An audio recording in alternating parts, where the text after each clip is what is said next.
morning to all the webinar team members, principals, teachers, and my dear students. Myself, Muhammad Mujibur Rahman, Principal of Telangana Model School, Gavichalla, Warangal Rural District. Now today, in economics session, Unit 3 of second year economics, that is national income, poverty, and unemployment will be taken up. Okay, as all of you know, okay, country's income, that is national income, we call it as, is a mirror of country's performance, or it indicates the economic position of the country.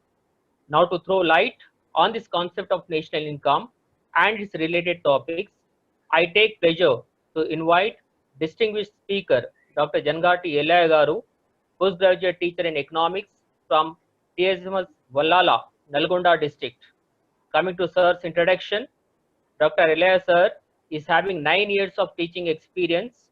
Sir has done MA in economics from Osmania University, MPhil in economics from Pondicherry Central University, and doctorate PhD from Osmania University, Hyderabad.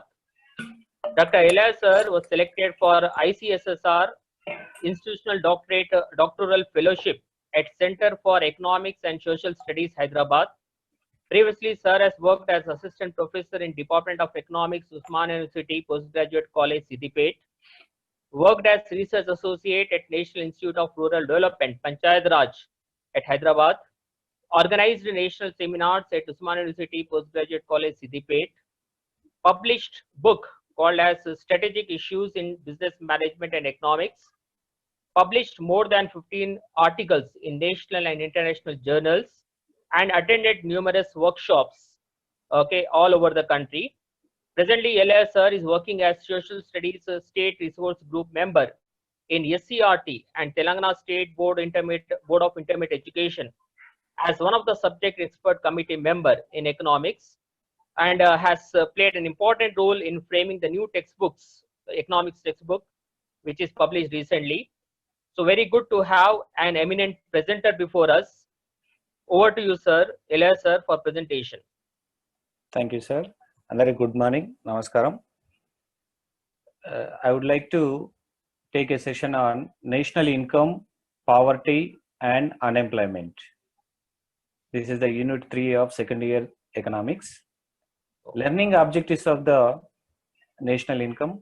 To understand the national income concept, to explain differences between the national income estimations before independence and after independence, to analyze the changes in national income and per capita income in India, to explain sectoral contribution to national income, to examine different share of public sector and private sector in GDP, to analyze the inequalities in the distribution of income and wealth, and causes and remedial measures. This session deals with national income, income inequalities, trends in national income, and per capita income in India. The trends in the sectoral contribution to national income, share of public and private sectors in GDP, the concept, causes, and remedial measures pertaining to the inequalities of income and wealth. This is the Indian economy, a snapshot. GDP growth depends on these factors, the sectors of economy and other factors also here we are finding in this picture. Sectors of economy. Indian economy broadly dividing 3 sectors, the majorly agriculture sector, industrial sector, service sector. National income trends reflect the progress of economy over time. The present service sector is the predominant source of the national income in India. National income produce public sector as well as private sector. So here we can indicating the pictures also. A backdrop to national income studies. That means national income before independence and after independence. As per the National Income Committee 1949, national income estimate measures the volume of commodities and services turned out during a given period counted without duplication. Without duplication, within the period of time, we can calculate the final value of the commodities and services, that is called as a national income by National Income Committee. National income definition: the value of final goods and services produced within a country during a particular year is called national income. The final goods value, we can calculating that goods are as well as services. We can take the both the values, final values of the that current year. That is called as a national income. National income definition, again, we are gathering three sectors. Indian economy having a broadly three sectors: agriculture sector, the final goods produced in the agriculture sector value, industrial sector produced a final goods, that is value plus adding, finally service sector, the giving the final value. These three sectors, adding these three values, we can get the national income. National income definition, again, we already studied in first year. The same thing here: C plus I plus G. That means C for consumption, I for investment, G for government expenditure, X for export of the country, M for import of the country. This is called as a GDP. GDP growth rates. When we seeing observing this image, we here 2016 and 17, again the current year 2020 and 21 also we are observing here. 16 and 17, the GDP was 8.2%, but it was coming down to 2019 and 20, 5%. Now estimation 6.0 to 6.5. Per capita income. It is the per head income of the country obtaining by dividing the national income dividing the population. This is called as a per capita income. This is one of the good indicator of economic development. National income were prepared in the before independence. Before independence also the national income countings calculation was started. The first person in India, Dadabhai Naoroji, 1868, he calculated the national income. William Digby, 1899. Friendly Shiraz, 1911, 1922, and 1931. 3 times he calculated. Shas and Kambat, 1921. VKRV Rao, 1925 to 29, and 1931 to 32. And RC Desai, 1931 to 40.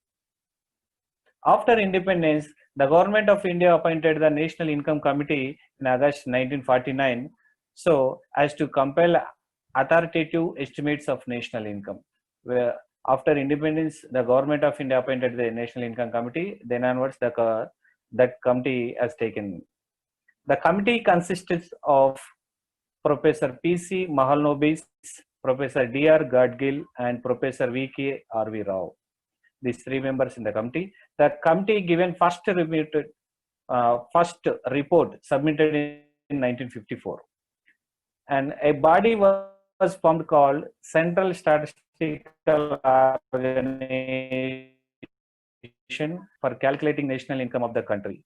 Recently, CSO introduced a new series on national income with 2011-12 as a base year. The national income includes the contribution of 3 sectors of economy. It is already shows that picture also. Primary sector, the primary sector consisting agriculture and allied activities, that is forest, fisheries, and mining. Secondary sector having industries, manufacturing, and construction. And tertiary sector having trade, transport, communication, banking, insurance, real estate, community, and personal services. Trends in net national product and per capita income. National income figures at constant prices become comparable, but they conceal the population effect. They eliminate the effect of the growth of population. Per capita national product or per capita income is also calculated. National income at constant prices shows real economic growth of the country. The growth of per capita income at constant prices is an indicator of the change in the standard of living of the people. National income of the country is calculated both current prices as well as the constant prices.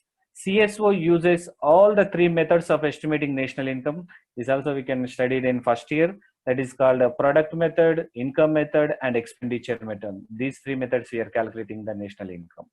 GDP is calculated for every 3 quarters. The national income is computed for every financial year for the period of April 1st to 31st March. Only the final value of goods and services considered. Why? Because it is not a repeating, so that we can taking as a final goods and services for calculation. The National Statistical Office, NSO, Ministry of Statistics and Programs Implementation, has released the estimation of the gross domestic product GDP for the first quarter, April to June, quarter one of 2020-21, both at constant and current prices. This is the constant prices. The present quarter one GDP is minus 22.8%. Minus 22.8%. And current prices, same. First quarter result is minus 20.6. Why? Because it is a COVID-19 effect. COVID-19 effect, due to COVID-19 effect, it was go to negative. The net national income at factor cost and per capita, NNI.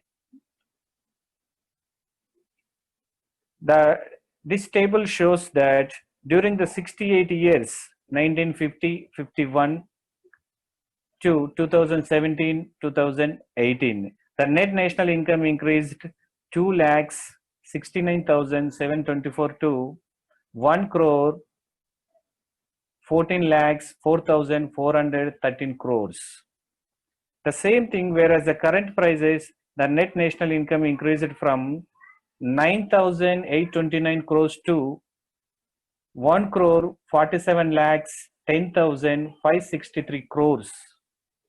Same, the per capita income also increased from 274 rupees to 1,12,835 rupees.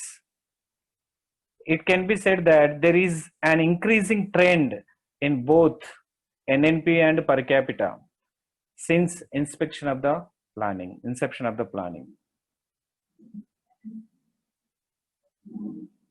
This is the real GDP and per capita income over the years. The recent data taken from NSO website. Some per capita also increased 2011-12 to 2018 and 19, 92,000 above, and the same GDP also in lakhs. This is the latest data. The growth rates of national income and per capita income percentage during the 30 years period, that means 1950-51 to 1980-81, the national income at constant prices 3.5%, and that of the per capita income was merely 1.4%. Calculating current prices, the annual rate of growth net national product was the order of 9%, 9.0%. The per capita is 6.7%. During the 10 years planning, that is a net national income constant price is 4.2%.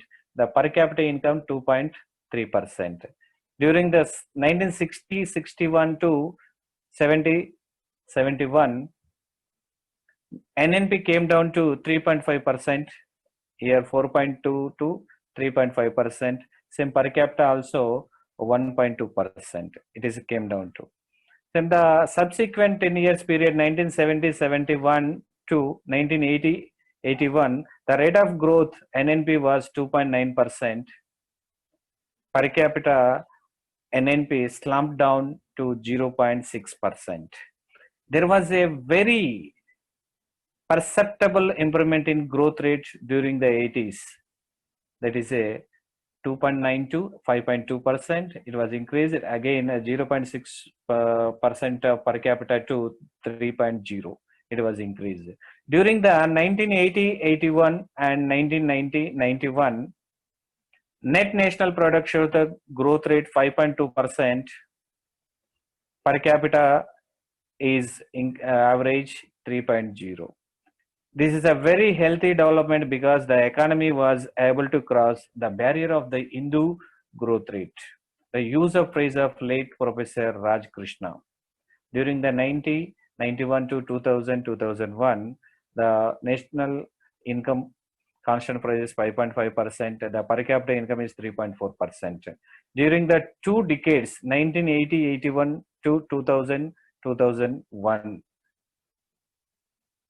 the national income is 5.6%, but the per capita income also 3.2%. It implies that the economy has performed better during these 2 decades as compared with the earlier 3 decades. That means 1950 to 60, 70, it was very less comparing to these 80s to 2000, 2001, it was increased.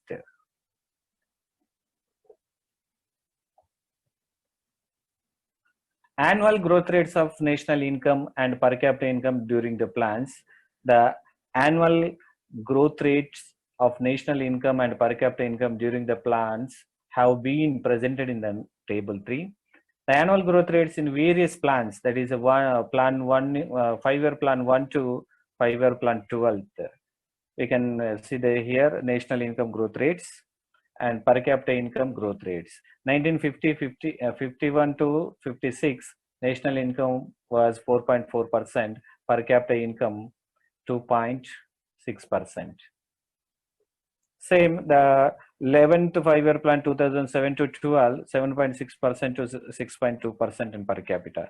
Overview of the performance of the economy between 1950-51 and 2012 and 13, the light of the goal set out in the first and second plans, it turns out turn out to be disappointing. The rate of increase in per capita net national product has not only remained low, but despite 6 decades of economic planning is still unsteady and erratic. However, during the last 22 years, 1991, 92, 2012 and 13, the rate of growth for per capita income has been significantly higher. It was high as 4.7% annual over the rate of this period, comparing to only 2.3%. This is a annual growth rates, but here initially the 4.42 again it is coming down to 1960-61 to 66 2.6%. Merely per capita also 0.4% is came down. Again it is increasing to again 12th 5-year plan 7.6 to 8.0. Per capita also increased. The plan to plan it was increased. The sectoral contribution of the national income. To the study of national product by the sectoral contribution explain the anatomy of the economic structure. The analysis of the sectoral contribution equal importance as of the trends in national income. The structural changes in the composition of national income by industrial origin is a consequences of the process of economic growth initiated during the plans. These are the share of national income by industry origin.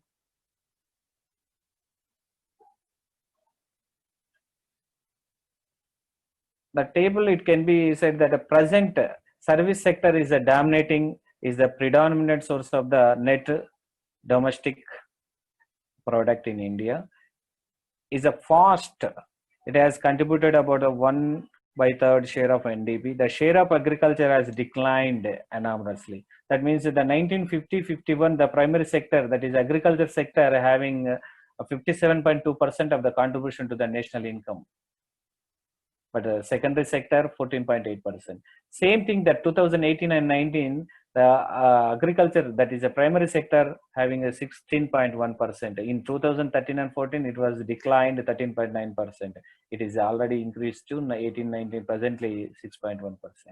Industrial sector 14.8% in 1950-51. Again, it's increasing to 23 in 1980-81. Now it was 2018 and 19, 29.6%. Tertiary sector, 1950-51, it contribution 25% only, but now 2018 and 19, 54.3%. This is a predominantly source of Sir, the please service raise sector. your voice a little bit. Yeah. Okay, madam. This is a share of the national income by industry origin, the percentage.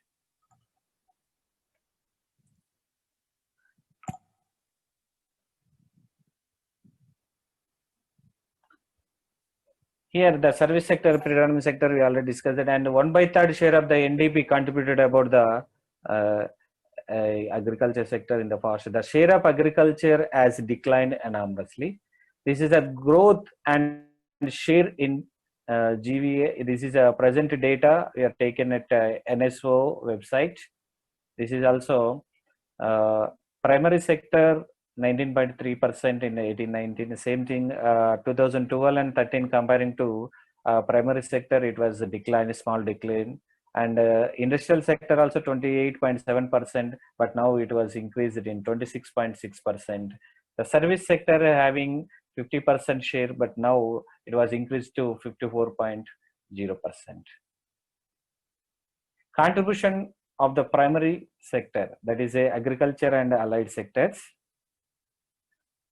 Agriculture sector and agriculture and allied sectors having the growth rates in 2017 and 18 5%, but 18 and 19 2.9% only, but now currently 2.8%. It was declined. This is agriculture sector and primary sector consisting agriculture and allied, fishing, mining. These are the consisting. The primary sector in the net domestic product has varied from the maximum of 57.2% in 1950, minimum of 13.9%. 2013 and 14 increased it into 16.1% in 2018 and 19. The main cause of the fall in the share of agriculture is the structural transformation that had been taking place. In recent years, the country's economy has undergone some structural changes. That is information technology, communication, transport, trade, banking, insurance, and other services. Service sector has grown faster than agriculture. And this fact is reflected in the estimation of net domestic product by industry origin. Contribution of secondary sector. Here, the secondary sector comprises the mining, quarrying, manufacturing, construction, electricity, gas, and water supply has on a steady increase from 15% in 1950-51 to 23% in 1980-81, 29.6% in 2018 and 19. Same thing, contribution of the tertiary sector. The tertiary sector having a trade, transport, communication, banking, insurance, real estate, community, and personal services. Here also service growth rate 8.1%, 2018 and 17 and 18. Presently 2019 and 20, 6.99, coming down here. So we already discussed it in 1950-51, it was only 25%, but now it was 54% of the GDP contribution, having a 54%. This can be attributed to the share of trade, transport, communication, the expansion of the transport, especially road transport, IT, communications was the major contributor to these increases. Why the service sector growth is increasing, mainly depending upon the trade and transport and communication, the speed, rapid development in the economy. By and large, from the upside analysis, it can be summarized that there is sudden jump in the Indian economy to pass on to stage of post-industrial services economy without competing the phase of industrialization. That means without completion of the industrialization, the service sector growth is increased. The changing structure of the national income needs to strengthening by stepping up the program of industrialization. This does not imply neglect of the agriculture, industrialization of economy, with emphasis on agriculture, agro-based industries, industries supplying inputs, agriculture is in the economy. The share of the next topic is the contribution share of the three sectors, and again Indian economy having a two major sectors, again public sector and private sector, these two including in the national income also. At the time of independence, activities of public sector were restricted to a limited field like irrigation, power, railways, communication, and some of department undergoings. After independence, the area of activities of the public sector expanded at a very rapid speed. The policy resolutions divided the industries into categories. So some field were left entirely the public sector, while some field were dividing between the public sector and private sector, and some other were left to the private sector only. So the share of public sector and private sector in GDP. National income is also produced in public sector as well as the private sector. Period to 1951, the share of public sector was very small. With the introduction of 5-year plans, there was a gradual increase in economic activities. As a result, the share of public sector in national income has gradually increased. In 1950-51, the percentage share of public sector is only 8%. The private sector is 92%. 1960-61, it was 10%. That means that every decade it was increasing. Up to 2009 and 10, the public sector share, the percentage is 21.2%. It means gradually it is increased in national income. In private sector, it was 92% to small decrease. Presently 2009 and 10, 78.8%. This is when we can see the bar chart, automatically we can understand the 92% to again come down to 1993 to 94, only 74.1%. Again it risen 78.8% in present data. Again public sector 8% in 1950-51. It increased in highest in 1993, 94, 25.9%. Again, 2009 and 10, 21.2%.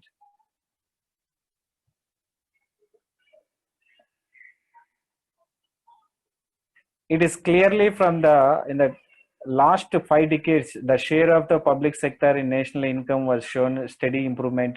Measured at 1999-2000 prices, the public sector accounted for 8% of the GDP. In 1950-51, the share of 2000-2001 raised into 23.2%. Thus, the public sector accounted about 1/5 of the national income. Through this, largely due to the rapid expansion of the public sector enterprises, the private sector still occupies dominant position in the economy. In fact, during the last 5 decades, the private sector occupied a dominant position in the share of national income in the country. The share of private sector declined from 92% in 1950-51 to 76.4% in 1990-91.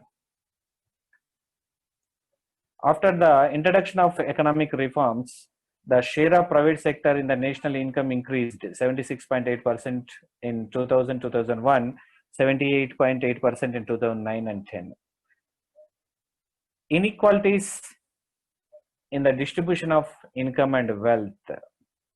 In India, there is no official organization to compile data on income distribution.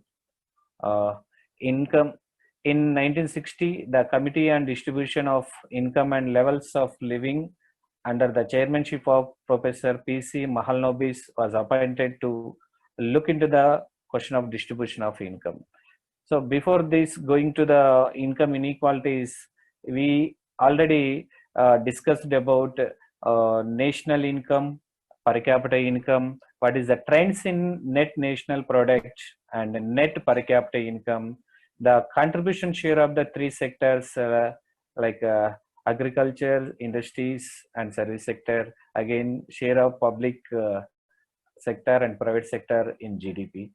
Then we enter into the inequalities in the distribution of income and wealth.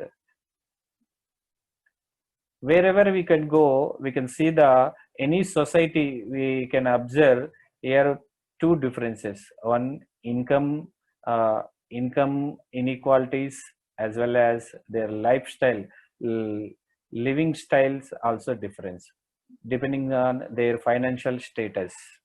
That shows, since then the similar attempt has not been made in the. However, the National Council of Applied Economic Research, NCAER, and some individual researchers examined the patterns of income distribution in India at different point of time. Before the independence, no one can calculated income inequalities. Another way to capture inequalities by using expenditure data, estimates of using households expenditure for 1980s, 1990s, 1995s, 2000, 2005s, and 2010s are provided. These are the percentile share of households expenditure by percentile group of households. The first and second quartiles groups of households consisting the households below the poverty line, where lowest 20% and secondary quartile, these people are consisting as a below poverty line. We can I'm saying that these people are below poverty line. These two quantile people are, their savings are very low, their expenditure is more, but they are not able to save their income. So that 1980s 8.1% their savings, but 2010s again same, it is not increased, only for 9%. Second quartile also 2.3, again is to 12% only, 12.3, sorry. Again, it was 12% in 2010. Even we can observe here 20 years data, here also same. There is no increasing in their savings. And highest 20% of the households, that means these highest 20% of the households, these are the people, they having more savings. Always there are 41.4% in 1980s, even now also 43% they are saving their income. These people are comparing to better than the first quartiles.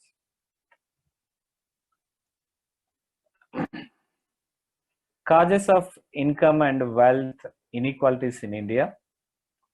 The first cause is inequalities in land ownership. Inequalities in land ownership.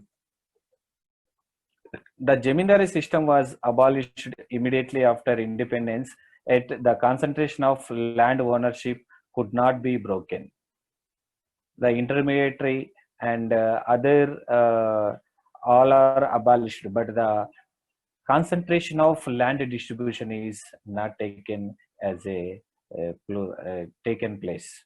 So that the inequalities in land ownership, farmers, this data is 2010 and 11. The marginal house holding, that means less than 1 hectares in size.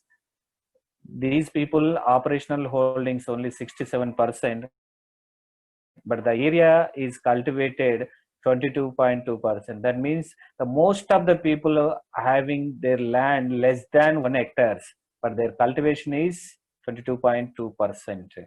And with average holding size being just 0.38%. The percentage of the people are more, but the land is very less. They're having only 0.38% in hectares. When we are adding marginal and small holdings, with the small holdings, means that is less than 2 hectares, the area less than 2 hectares. These people are 84.9%. They are having land holding. That means less than 2 hectares land they are having 84.9% of the people, but they are cultivating land is 44.3% land they are cultivating. But the large holdings, that is 10 and above hectares, that means area 10 and above hectares and more than 10 acres. These people holding land is 0.7% operational holdings, but they having cultivated 10.9% of the people only they are cultivated. The average size of the such holdings being as large as 17.37 hectares.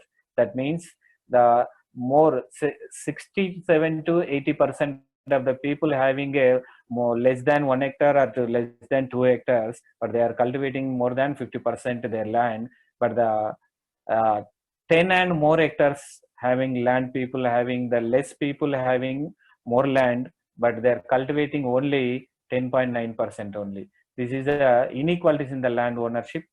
And second cause is concentration of assets in the private corporate sector. Then there is an extreme concentration of economic wealth and power of the hands of large industrialists, and they have succeeded in acquiring massive assets over time. That means equity capital which they rise from the market. The only few people they're concentrating the corporate assets, that is in private sector. The evidence of the concentration of assets in the private corporate sector indicates that in the 2-decade periods from 1951 to 71, these 2 decades, the private corporate assets were increased. 1975-76, the top 10% had accounted for 46.28% of the total wealth in urban areas, as against a mere 11.67% wealth being position of the bottom of 60%.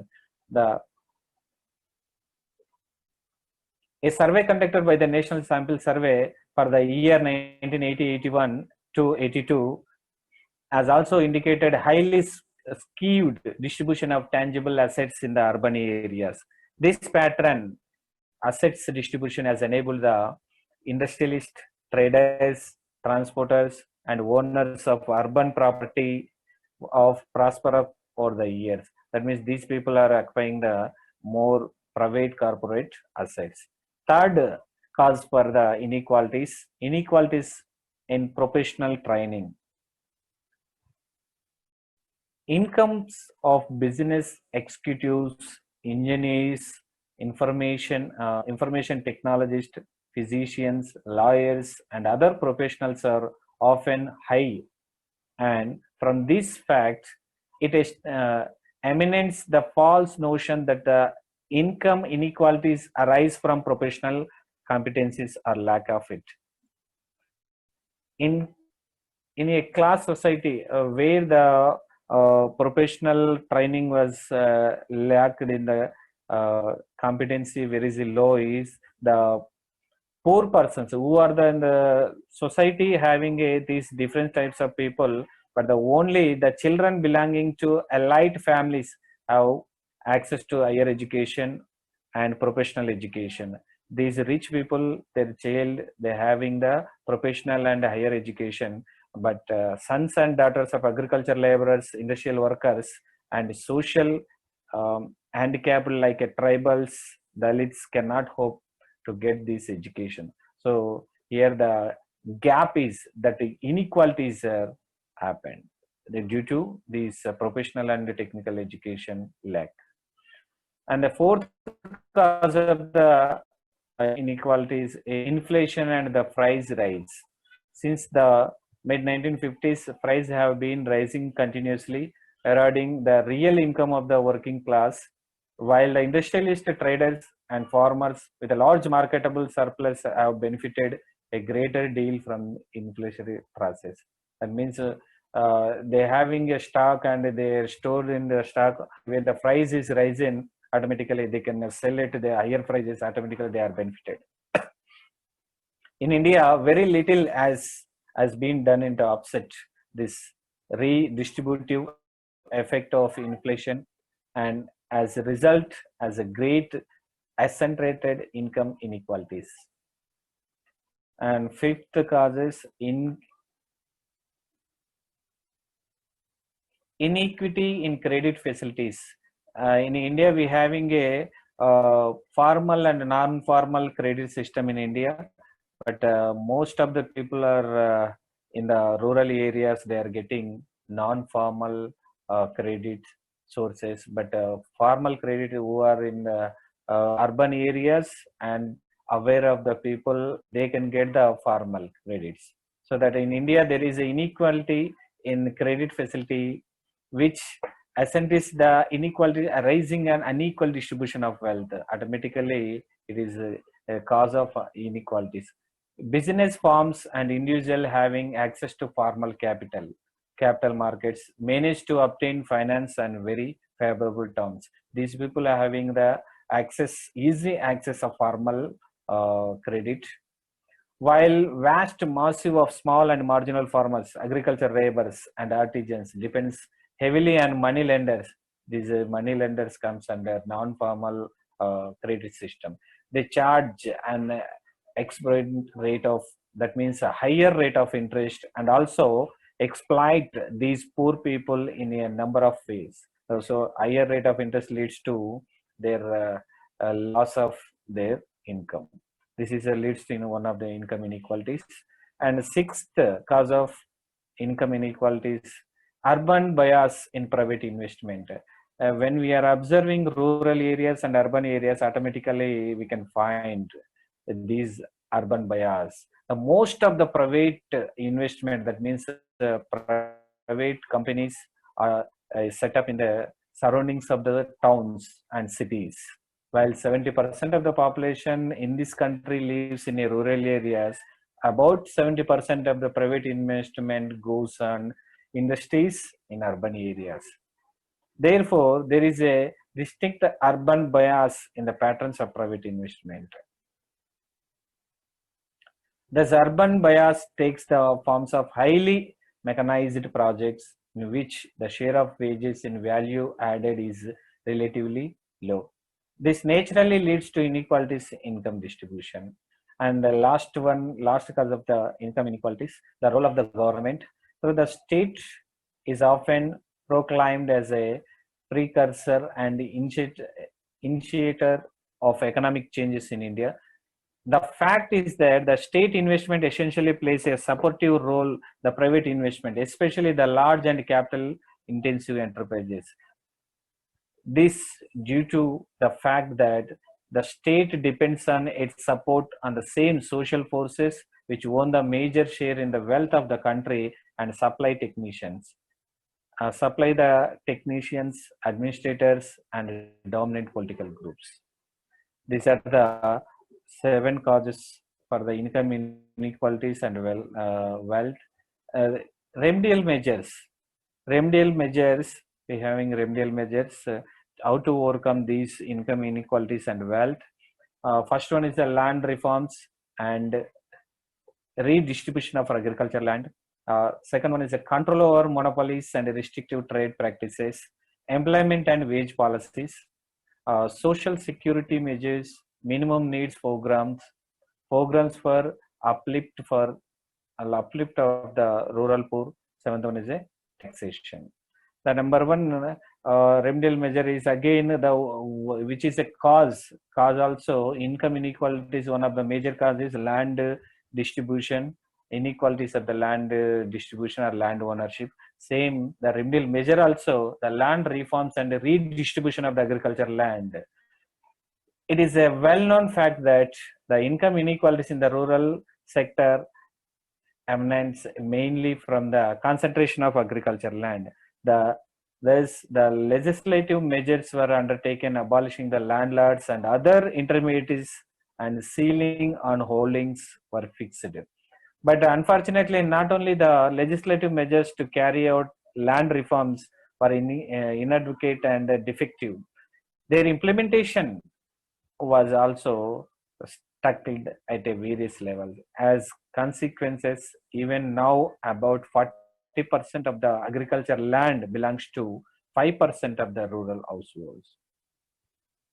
Second one is a control over monopolies and restrictive trade practices. Control of monopoly tendency is considered necessary for reducing income inequalities.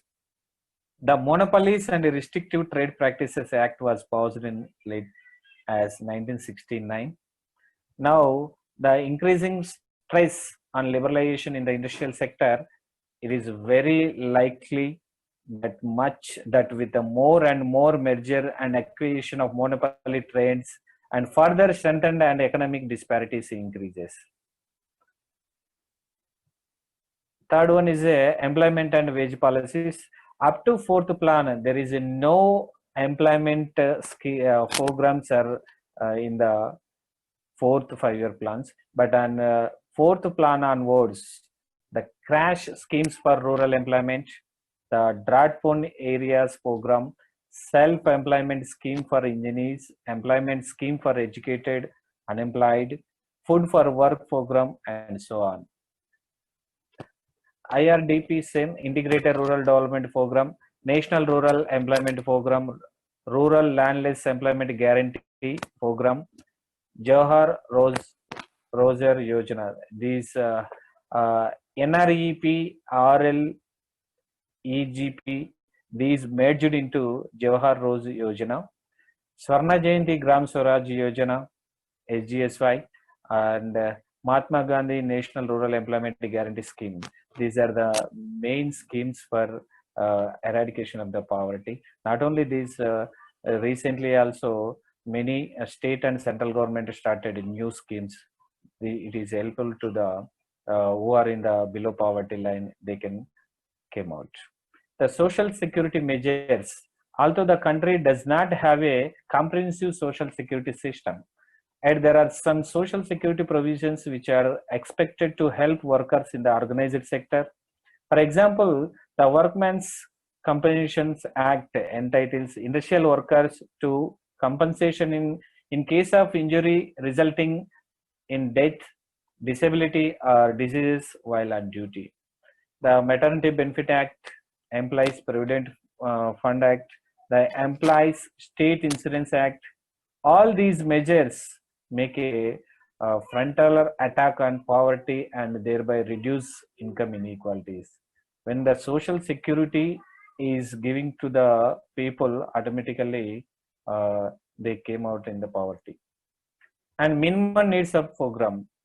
Since the beginning of the 1970s, a very influential sections of development economists has started asking for the persist of the minimum needs programs in developing countries. Since the 6th 5-year plan, the government has been provided free or subsidized services through the public agencies, which are expected to improve the consumption levels of the living below the poverty line and thereby they improve in the productive efficiency both rural and urban workers.